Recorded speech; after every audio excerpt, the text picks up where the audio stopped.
When we picture the founders of the United States, we imagine towering figures. George Washington, Thomas Jefferson, and Benjamin Franklin dominate the historical memory, casting long shadows over the birth of the nation. But behind those famous names sat a terrifying problem. A newly independent republic is remarkably fragile. The architects of this country had to figure out how to keep a free society from tearing itself apart or collapsing back into tyranny. The person who actually solved that problem was James Madison. He did not look like a leader. He was short, he was rail-thin, and chronically exhausted. He had no presence on a battlefield. Because he could not rely on physical power, he had to engineer a solution using intellectual strategy. His mind became the primary instrument used to structure the American government. Madison was born in 1751 into Virginia's wealthy agricultural elite. He grew up here at Montpelier, a sprawling family plantation. The wealth that allowed Madison the free time to study government was generated entirely by a system of forced labor. The entire Montpelier estate was maintained by enslaved people. While growing up on this estate, his frail health often kept him indoors. Modern historians suspect his severe, mysterious bouts of physical exhaustion were actually undiagnosed neurological issues. Unlike other young Virginian aristocrats, he had no interest in managing the farm or practicing with firearms. Instead, he spent his time reading books. His physical weakness forced him into a quiet world of books. This created a perfect incubator for a political theorist to develop, an intellectual isolation made possible by human bondage. After years of private tutoring, Madison traveled north to attend the College of New Jersey, the institution we now know as Princeton. He absorbed a punishing curriculum. He studied ancient history, natural law, classical literature, and comparative government. He was heavily influenced by the university's president, John Witherspoon.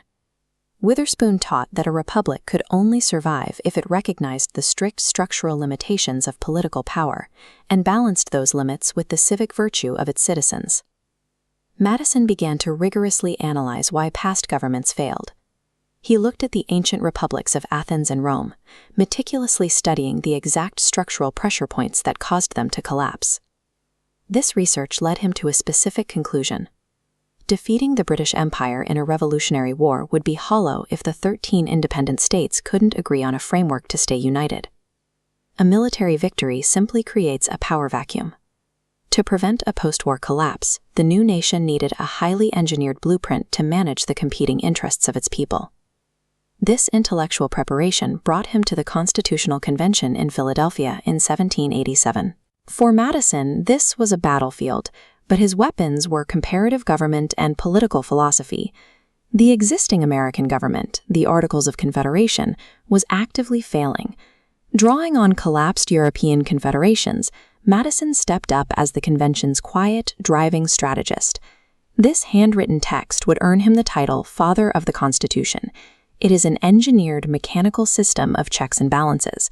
Look at how the text is strictly divided into Articles 1, 2, and 3.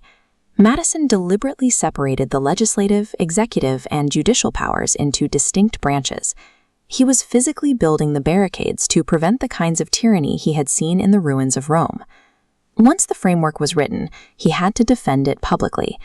This is the title page of the Federalist Papers, a series of essays he co-authored to explain exactly how this new mechanical framework would protect the states. To finally secure the fragile unity of the nervous states, he drafted the Bill of Rights. These first 10 amendments were designed as explicit, written protections for individual liberties. The resulting Constitution operates as a mechanical failsafe. Madison meticulously designed it to arrest the natural decay that had destroyed every republic before it. Years later, Madison had to actually operate the machinery he built. He served as Secretary of State and eventually became the 4th President of the United States. His presidency brought the ultimate stress test for his constitutional framework, the War of 1812. The Republic faced a full-scale invasion by the British Empire. The chaos was absolute. British troops marched into the capital and set fire to Washington. As the White House burned, First Lady Dolly Madison had to coordinate the rescue of critical national artifacts before fleeing. Madison faced an extreme test of his own principles. He had to guide a fragile, burning nation through a devastating conflict without suspending the Constitution and acting as a wartime dictator. He maintained the separation of powers throughout the crisis. When the war finally ended and the government remained standing, it proved his theoretical checks and balances could withstand the brutality of the real world. Assessing Madison requires us to confront an uncomfortable reality.